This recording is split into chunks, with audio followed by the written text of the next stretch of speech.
Okay, so we are continuing with the amazing wisdom of Rabbi Nachman of Breslov, the Sefer Sichot Haran, Parak Chav Gimel.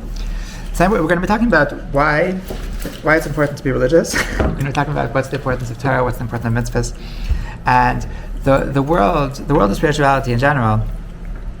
That how this helps a person, how this is necessary for a person's existence in this world. Rabbi Nachman says, Ana ve'amar. The Rebbe said, Harachmanas shel olam hazeh hakol ro'im, that the compassion of earthly things everybody sees. And because they see things that require compassion, things that deserve compassion in this world, so that's why it's something that's close to their hearts. So that's why they run after those things of olam hazeh, of earthly things, of physical things. What does he mean? Because a person, if I see somebody who's hungry, if I see somebody who's thirsty, so like I can see your pain. I can see that you look hungry. You look like you haven't eaten in so much time, and it pains me. It hurts me. It hurts me to see you like this. So that's what brings my compassion. That brings my empathy for you. That I feel your pain. A person that Rahman al-San, he doesn't have enough clothing, he's cold, a person who doesn't have money for shoes, so he's going barefoot. That a person, when I see somebody who's barefoot in the cold, so then I have compassion. It's a normal human response to have compassion for a person that doesn't have shoes. But mishesh lo inayim, person, if you have true eyes, if you were able to see how much compassion there is to have in the next world. Because in the next world, you have people that they're walking around, the mamish have no clothes. And there's nothing to do. Like a person in this world, so if you have compassion, so you can buy them clothing. But in the next world, there's going to be people walking around and they're mamish freezing. The mamish have no protection. The mamish have no dignity, and there's nothing to do. It's too late. That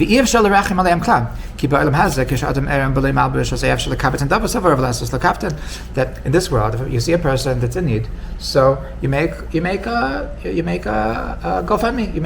You put together a fund, and you buy him something. You buy him what he needs. There's nothing to feel. There's no place. There's no place for compassion. It's very interesting. What does he mean? There's no place for compassion. There's nothing to do. That's for sure. What does he mean? There's no place for compassion. Like it sounds like that because there's nothing to do. So there's no, like the whole purpose of compassion is because my compassion does something for you. But if it is what it is, so then it is what it is. Like there's no, like why should I waste my emotions on compassion if my compassion is not gonna get anywhere? Like I remember once in shows sometimes they have these leaflets, like these alonim of tzedakah leaflets of some stories, and so like I was once reading like this sad story of some horrible situation that happened. And like my friend, so he saw me, and he said, "What are you doing? Like what? You're just reading a sob story. Like, are you going to give them? You're not going to give them, right? It's like the guy's not here. The guy left. You're not gonna go over and call and give a. You're not going to give him tzedakah. So what are you doing? You're just reading a sob story. Just like you're getting a kick out of his rahmanas. So like if you're not gonna do something with your Rahmanas, so then what are you doing? Like why are you, like he's right, no? Like why should I cause myself to have Rahmanas if my Rahmanas is not going to get me anywhere? So like I'm wasting my emotions. Mm-hmm. I'm even playing with my emotions. I'm even like it's even like being immoral to have compassion on the guy and not do anything. That's wrong. Like why aren't you helping him? So like if you're not going to do anything, so then don't bother with compassion. So in the next world, if there's nothing to do, so then why bother with compassion? So there is no compassion in the next world.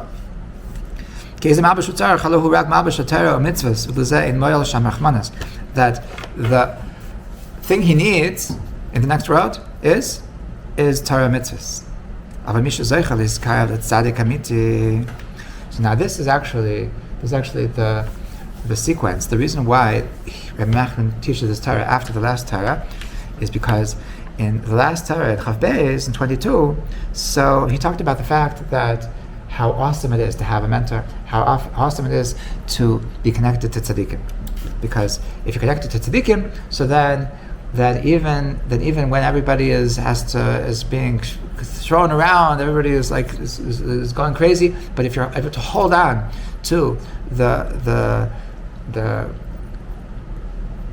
coat of the tzaddik, so that you can grab on and you can be saved through the tzaddik. So we said that this is based on the Gemara, and this is the basis of why it's important to be close to tzaddikim, because you can get further than you actually deserve just by means of the fact that you're connected to something bigger than you. So now he's saying that this is true regarding the next world as well. That a person is feeling lost. A person comes up to the next world and says, "Oh my gosh, I so messed up. I don't have what I need. Where's my food? Where's my clothing?" And so what can he do? Mishazech described that tzaddik, the person who in this world was close to the tzaddik, who yachal larutz latzadik v'likachatz le'ezamabish t'stabish atzmei. So then in the next world, you can run over to the tzaddik and says, Rebbe save me. Rebbe help me. Rebbe help me. And Rabbi Nachman, before he died, so he told his students how to find him. It's a famous story that he told his students that in the next world, so my chamber is opposite the chamber of my cousin Baruch Meshbush, but mine is the one that the colors are constantly changing. Okay, so if you see like a disco chamber in the world to come, so that's the Nanach chamber. So Rabbi Nachman, I think what he meant to say was that what he represents, everything, what his soul is all about, is about constant change, about never being in the same place for 2 seconds at the same time, and that's why he understood that the next world is also going to be like that. But he was telling his students how to find him. Why was he telling the students how to find him? Because he was saying this is not farewell. This is see you later. Yeah, this is not. We're not saying goodbye. We're not saying goodbye. It's not the best thing to tell somebody before you die. Mm-hmm. See you later. But he was saying that I'm going to help you in the next world too. This is not the end. It's not the end. When you're dead and you need help, so I'm going to help you. And Rabbi Nachman himself, he absolutely said this. He absolutely, I was giving a class in a seminary about Tikkun HaKlali.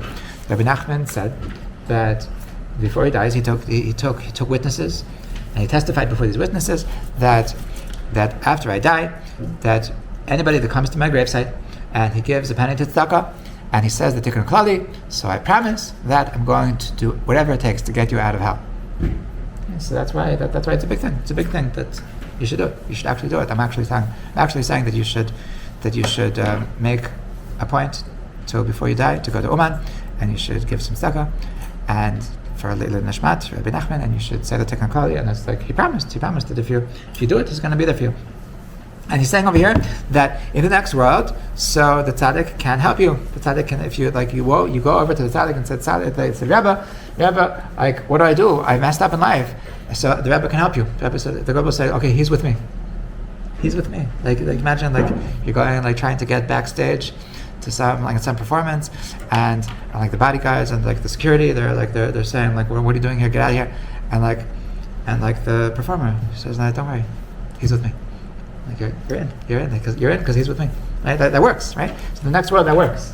So Rabbi Nachman says that if you're with the tzaddiks, then tzaddik can say, okay, I'll give you my jacket. I'll give you I have an extra coat. I have enough.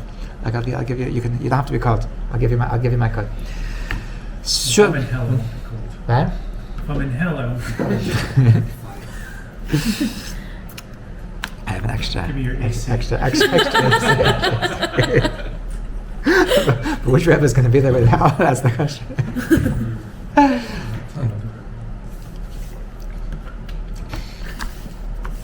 Yes, because the Rebbe is coming to visit.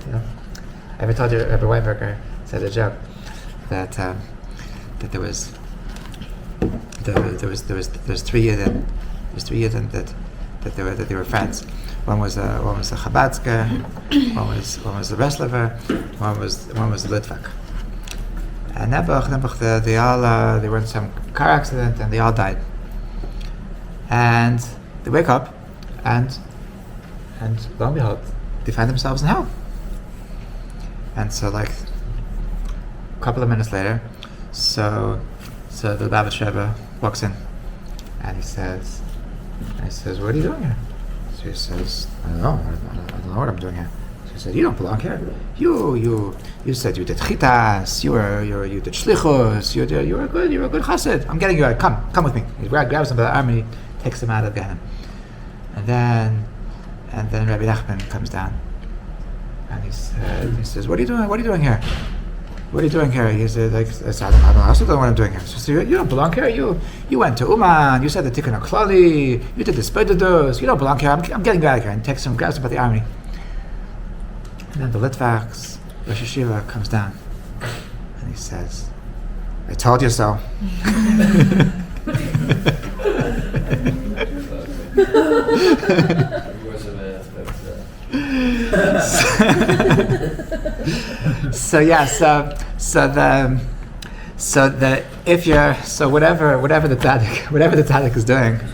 Whatever the tzaddik is doing in Gehenna, there's a story of Moshe Leib Misasav. So one of the great Hasidic luminaries that he died, and it says, like, the story goes that on the way to Gehenna, even the biggest tzaddikim, they have to pass by Gehenna.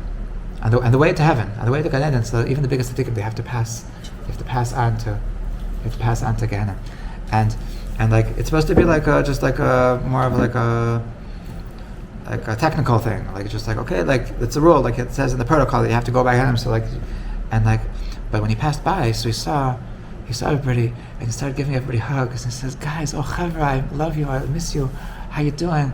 And like the angels are trying to get him, like, no, you don't belong here. You're supposed to.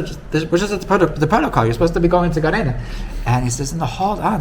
These are my friends." And he's like, he's schmoozing with all of his, and he sees like the more of the people is like, "Wow, you're such amazing. You're so beautiful. You're so awesome." And the angels are trying to get him. He said, "Rabbi, you need to go. This is not your place." So Moshe Leib looks up and he says, "I'm not going anywhere unless you're going to take all my friends with me." And like they didn't know what to do. And like, so there's two versions of the story.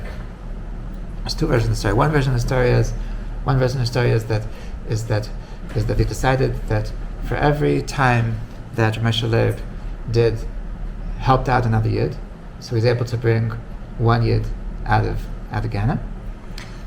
And he did just enough mitzvahs that he was able to bring the entire Gehenna out of Gehenna. And the other version is that he said that if there was ever once in your life that you were able to do a teva to a yid and you didn't do it, then we're going to ignore your request. But if you never in your life ever denied a yid to do him the favor that he needed, then we have to respect your wish and you're going to go to the Gehenna. And sure enough, never in his life did he ever turn down a yid, and so he's able to empty out the entire Gehenna. And so whatever the tzaddik is doing in Gehenna, so if you walk over to the tzaddik, and he's able to help you. Okay? So Rabbi Nachman continues. Shuv shamati sichasa akdesha me'en zeh she'amar ba'olam haba menachem kam b'nei adam b'chutz im tzaikim b'kol mar. That Rabbi Nachman said at a different time that in the world to come, so there's people that they're on the outside. What do you mean the outside? The outside of where they want to be. The outside of where the good stuff is. And they're crying out with a bitter voice, "Tnu lanu malachal, give us something to eat. I'm hungry. And the people come to them, and they say to them, "Here, you have, here, take." And they answer, "Lo. What we really need is, we need Torah. And there's people that don't have clothing. Give me something to cover myself." And we say, people come to them and say, "What's the problem? Here, take clothing." And they say, "Lo. And it's we need mitzvahs and ma'asim tovim and acts of kindness to clothe with them." Ana v'amar, and then Rabbi Nachman said, Ashrei mi, fortunate is the person, shezoicha lechol kama prakim mishnayos, to eat a couple of chapters of mishnayos, v'lishtois achar kach is a kapitlach Tehillim, and to drink a couple of kapitlach Tehillim of chapters of Tehillim, v'lislabish be'ez mitzvahs, and to clothe yourself with a couple of mitzvahs. So this is what Rabbi Nachman said. The fortune of the person is able to gobble down some Torah and to drink down some avodah, some tefillah, some tehillim, and to clothe themselves with mitzvahs. So this is what we really need. What we really need is these three things. So it's very interesting how Rabbi Nachman puts this and how he divides it. That he says that Torah, tefillah, and mitzvahs are what we need in the world to come. That how we're going to experience the next world is actually dependent on how we existed in this world. And if we learn Torah in this world, then we're going to have sustenance, we're going to have food in the world to come. If we daven, then we're going to have drink in the world to come. And if we do mitzvahs, then we're going to have clothing in the world to come. So first of all, I want to share with you something that I heard a number of years ago. I had the privilege of being in Tveria for Shabbos, and in Tveria there's a very, very big tzaddik by the name of Dov Cook. Dov Cook is a very fascinating human being. He basically doesn't sleep, and like so he davens for hours and hours on end. He's very positive. I mean, it's like he's been sick for the past couple of years, but he's always singing. He's always positive, like upbeat melodies. He sings like Karbach in the middle of his minyan, and he's a big Kabbalist, and he's just very withered. He's very he doesn't just giving good vibes to everybody around him, but he sometimes just fall asleep in the middle of a sentence just because he's so weak. Literally he'll daven until 1 a.m. Shabbos night, then he'll have his meal until 4 a.m, and then he'll sleep for an hour and a half, and then he's davening nights. So he has to wake up at 5 to daven at nights, and then after nights, so he'll be talking to people so I caught him 12 o'clock. He was talking to people, and he was talking to people and falling asleep in the middle of sentences, but it was just really just awesome to see him. But the one snippet of thing that I understood from him, what he was saying, was that he was talking about hell. He was talking about what Gehenna is. I think it's hard for people to understand. What does this mean? We're used to the Christian concept of hell, that there's fire and brimstone, and there's coals, and there's a devil with his pitchfork and whatever, and it doesn't sound so. It sounds too physical. It doesn't sound normal. It doesn't sound right. It doesn't sound like the way it really is. So he explained that what it means is like this, that if a person, chas v'shalom, if a person in this world, if a person has an issue with his lungs, so then you don't get oxygen, so you aren't able to breathe. So there's a pain, there's a suffering that a person goes through by the fact that he doesn't have oxygen. Right? The fact that a person can't breathe, so he suffers because he can't breathe. If a person, for whatever reason, can't eat, whatever he eats, he throws up, for example. So so he's starving, and there's a suffering that he has because he doesn't have the nutrients that he needs. So in the next world, so there's certain nutrients that this person needs, there's certain oxygen that the person needs, and the only way that you can have this oxygen is only through the Torah mitzvahs you have in this world. So if you ignore Torah mitzvahs during your lifetime, so then you show up in the next world and you just don't have oxygen. And there's a pain, there's a suffering in not having oxygen, that you're in existence in the next world, that the only way to survive is through the oxygen that you supplied yourself through the Torah mitzvahs that you performed in this world. And if you didn't do it, so then your lungs are broken, and then your lungs are broken, and there's no oxygen bag, there's no oxygen machine that you can give yourself. So you're in this existence that the only way to survive is with the oxygen that you don't have. So there's pain in that, and he explained that's what it means. That's what it means that Gehenna turns off on Shabbos. Because on Shabbos, everybody's rectified. Because on Shabbos, so whatever you missed out in this world, so it's all your work is done.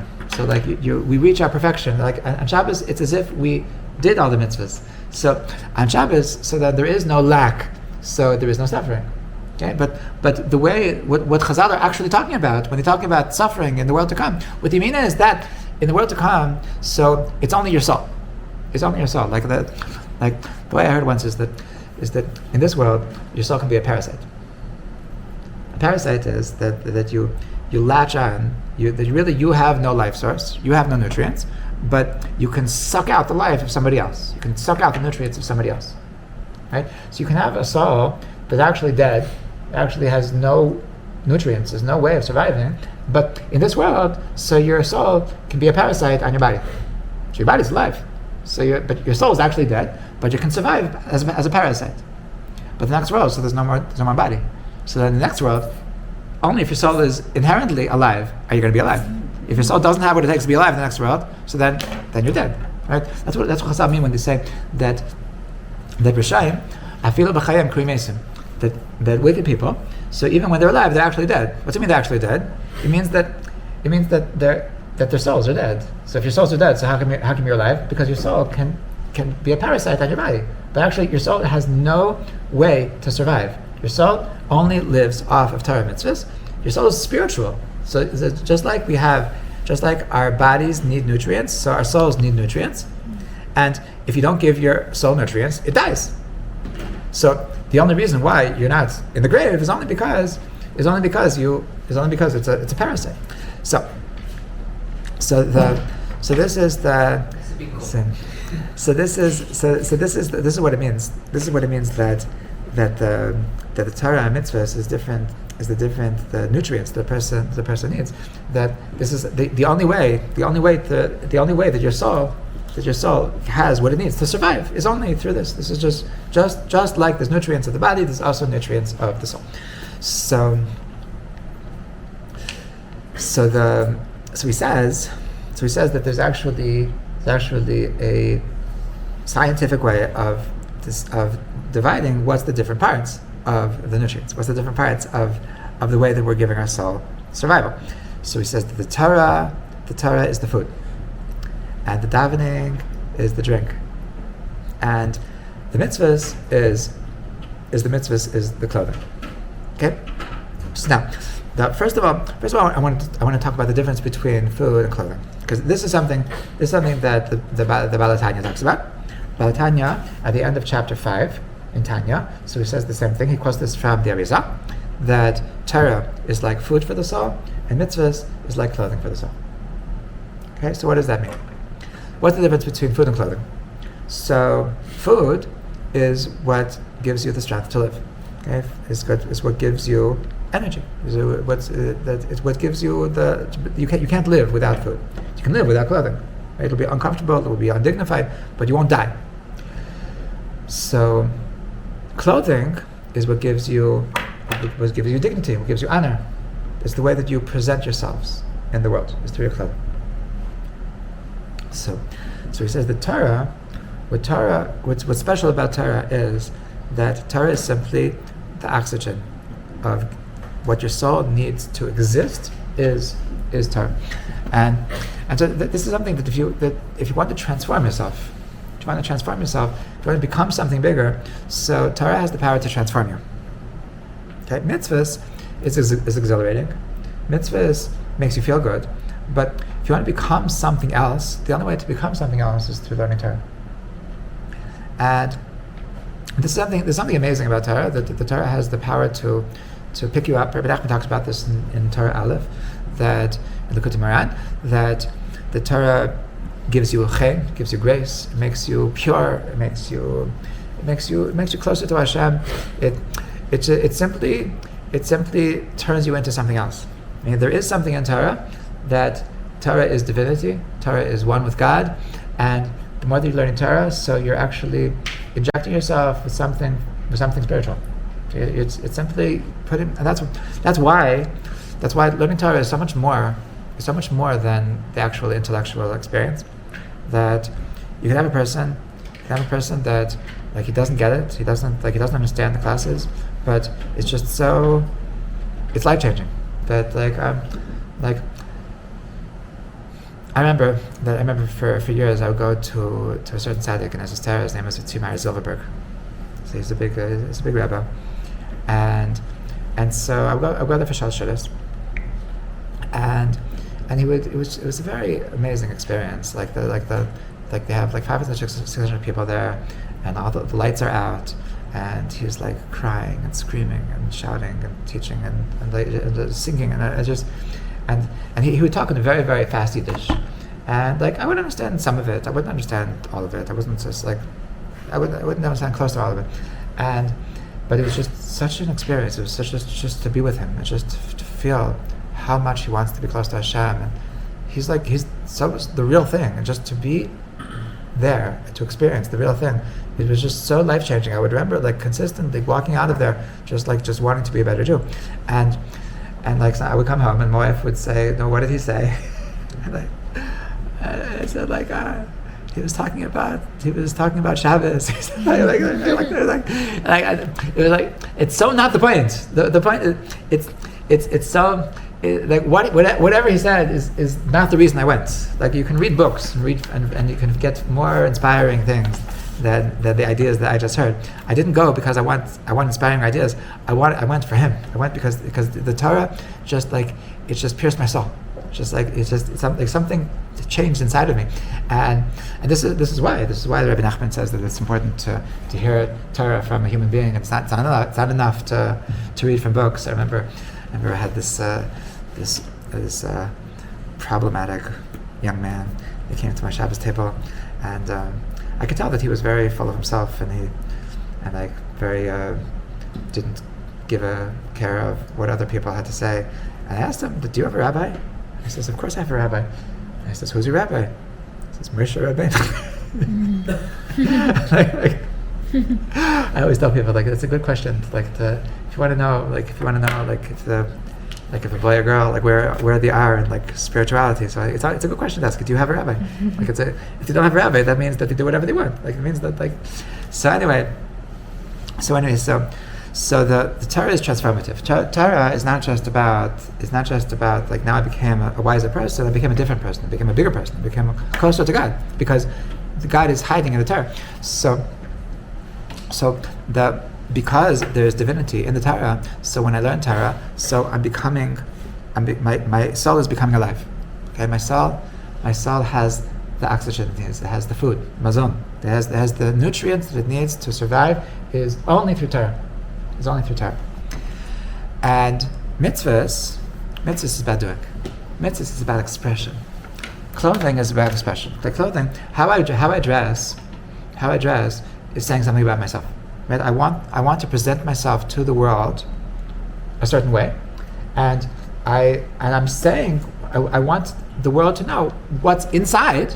I have a personality, and I want the world to understand my personality through the way I dress, and that's something that we can't escape. Whether we like it or not, the way we dress is saying something about ourselves, and I'm saying that I'm a flowy person, or I'm a preppy person, or I'm a colorful person, or I'm a dull gray person, and I'm a person who's with it, or a person who doesn't care. And whatever you do, whatever you dress, you're saying something. You can't escape. Even if you try to escape, if you just say, I'm not showing up today, I'm just going to wear a hoodie, and like that, then you're telling the world, I'm not showing up today. So it's possible to escape this. So the way that we express ourselves is through our clothing. And so the mitzvah is the clothing of the soul, meaning that the soul, it has this personality, and it wants to bring kedusha in the world. It wants to bring holiness, but it wants to be expressed. It doesn't the reason why we wear clothing is because I want the world to know that I'm a. What is that A? What's the A on your head represent? Oh, you also don't know. Yeah, I was asking a bunch of people. You know what Okay, Yeah. you're an Arkansas guy. So the A plus, just it's always you're always A plus. So the whatever it is, I'm telling the world that this is what I am. So my soul has a personality. My soul wants the world to know what it's all about. So I'm walking around the world, and the world, my soul is saying I'm a somebody. I want you to know who I am. So you're not going to know who I am until you do a mitzvah.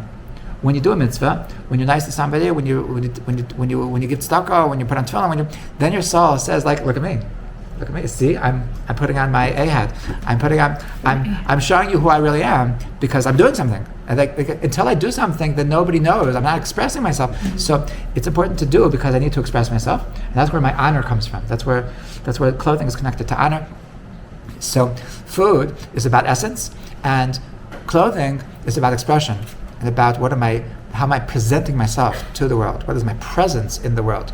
Is who I am and what I do. And this is the difference between the 6 days of the week and Shabbos. 6 days of the week is about doing, and Shabbos is about being. So you can't ignore either. If you're going to be a person that's only about being, I'm never going to do anything with my life. Then what do you do here? You only cared about yourself. You only cared about you. The world never knew a thing about you. So when you die, so like nobody cares because you never expressed anything. So that was a big waste. Whereas if you don't invest in yourself, then all the mitzvahs you do. So but what are you? You're expressing a lot of nothing. So Torah is about being you, is about existing, is about giving yourself the oxygen that you need, about being something awesome, transforming yourself to be something. And after you transform yourself, then you need to express yourself. Then there's so much that wants to be expressed, and that's where mitzvahs is all about. So that's why we need this constant shuffle, and this constant dance between the doing and the being, between the Torah and the mitzvahs, that I want to transform, I want to be involved in myself, I want to become, I want to grow. And at the same time, that after I grow a little bit, then I say, okay, whoa, but now I need to express this growth. Now I need to do something with it. But then after too much doing, then I feel thirsty. And I feel like, hey, I'm living for other people, I'm living for the world, but I'm thirsty again. I need some oxygen. I need to invest in myself a little bit. And so life is about this shuffle between being and doing. About investing in myself, Torah, growing, transforming, and doing, expressing. And this is the clothing and the nutrition, the clothing and the food that Torah and mitzvahs is representing. So the Rabbi Nachman, so he has another point here. There's another point, and that is Tehillim. He says, fortunate is the person who is able to eat a couple of chapters of Mishnayos and to drink a kapitel of Tehillim and to clothe himself with mitzvahs. So he adds in the middle, what the Tanya does not talk about, he adds about Tehillim. That Tehillim is about drinking. So Tehillim is obviously davening, right? So what is special about davening, and what's this drinking? So I once heard a very fascinating thing from one of my rabbis. His name is Rav Nosson Rotman, and so he said a fascinating reflection of the difference between food and drink, and that is that in general, when we look for food, what are we looking for in food? In general, we're looking for taste, right? Okay, some people are looking for nutrition, but in general, we look for taste. Whereas when it comes to drink, in general, we don't look for taste. What do we look for? What do we look for in drink? So we look for caffeine. We look for alcohol. Maybe I should have said alcohol first. We look for sugar rush. And if you're not looking for caffeine, and you're not looking for alcohol, and you're not looking for sugar rush, so what do you drink? Water. Water has no taste. Okay, so the meaning that the main thing that we're looking for, when we're drinking water, so like it's the experience of life itself, right? You feel like dead, you feel dehydrated, and only water can hydrate you. So the main thing that we're looking for in drink is actually to change your mind, to alter your mind in some way, whether it's through caffeine, alcohol, or a sugar rush, that to alter your consciousness, or to give you life itself. Okay? Whereas food, we're looking for taste, we're looking for nutrition. With drink, we're looking for mind-altering substances / life itself. Okay, so So if we put this back into the metaphor between food and drink, that this is the difference between Torah and Tefillah. Rabbi Nachman says that food is nutrients. Food is nutrients. Water has no nutrients. It's just life itself. That food is nutrients and food is taste. And so food is going to make you big and strong. And the tefillah, what's tefillah going to do? What's davening going to do?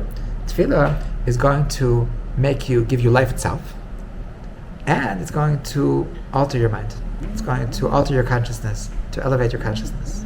Okay, so if you think about it, in the contrast between learning Torah and prayer, so when you're learning, so you don't feel the altered consciousnness, right? It's possible to learn Torah, and it'll be only an intellectual pursuit. And the stories about maskilim in Volozhin that they would learn the whole week, and then on Shabbos they would smoke cigarettes, and they would write down the Chiddushim on Shabbos. And it's possible to be connected to Torah from a completely secular perspective and just enjoy the wisdom, so to speak, of the Talmud. And there's not was davening you can't. A person that's atheist, it's poison. Davening's poison to a person that doesn't have a connection with God, even if you're not atheist. But if you don't feel a spiritual connection, then davening is impossible. It's impossible. I know people that they love Judaism, but davening is the one thing they can't do. They would bring their Torah books to show on Shabbos. Their rabbis made them show up to davening, but they couldn't go through the words. So they would learn Chumash whenever everybody else is davening and they're learning. I can't. I guess it's painful. It's painful. The davening is something that it's changing. It's altering your consciousness of your soul. Okay, so Torah is giving you the vitamins. It's giving you the strength that you need, but only davening is what alters your mind, is alters your soul, because prayer actually is the expression of your soul as well. It's actually it's using this muscle and using this ability to have a consciousness, to have an audience with Hashem, to have a communication with Hashem, to have a dialogue with Hashem. So it's only through tefillah that I'm using this muscle, and I'm changing my consciousness, literally, because the definition of prayer is to change my consciousness. If a person can learn Torah and be completely aware of these crackers, and be completely aware of everything that's going around, the definition of prayer is to alter your consciousness. Meaning that if I'm 1,000% present, then it means I didn't daven. That means that my davening wasn't a davening, because how can you possibly be davening if you're present in this world? You're talking to God. God's not here. God's not in the crackers. God's not in the sour sticks. So that's why we close our eyes when we say Shema. When we daven, that if you don't close your eyes, if you don't exit the consciousness of the physicality, so then how are you having a connection with God? How is your consciousness a consciousness of God? So if you don't alter your consciousness, then you didn't pray. That's not in fact, even from a halachic perspective. So there's a piece from Reb Chaim Soloveitchik that he says that there's different elements of kavanah. Like we always want to daven with kavanah. Right? There's a mitzvah to daven with intention. What does intention mean? He says that there's two levels of intention. There's two levels of kavanah. One is the more popular one is the unnecessary one, and the one that's less popular is the necessary one. He says that halachically, one kavanah, which is the popular one, is to know what the words mean. Right? So a lot of people think that to daven with kavanah, what does it mean to daven with kavanah? It means to know what I'm saying. Okay? Reb Chaim says that's a mistake.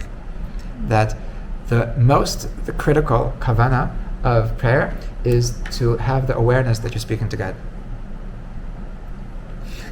If you're aware that you're speaking to God, even if you have no clue what you're saying, then you davened. But if you know what all the words mean, but you're not aware of the fact that you're speaking to God, then you didn't daven. He says that halachically. He says that if you're not aware of the fact that you're speaking to God, so then you didn't fulfill your mitzvah. So now we don't do that. Actually, we don't go back to daven again. But you should know that if I have to pick, Which kavanah is more critical? The consciousness that I'm speaking to God. That is the, there's a story with the Chazon Ish. The Chazon Ish, somebody asked him, what's the biggest skula to get your prayers answered? And you're like, what's the trick? If I find your prayers to be answered, what's the biggest trick that I can find to get my prayers answered? So the Chazon Ish, the biggest trick is to really believe that somebody's listening. If you're just going to say words, but do I really believe that anyone's listening? So then that's not real tefillah.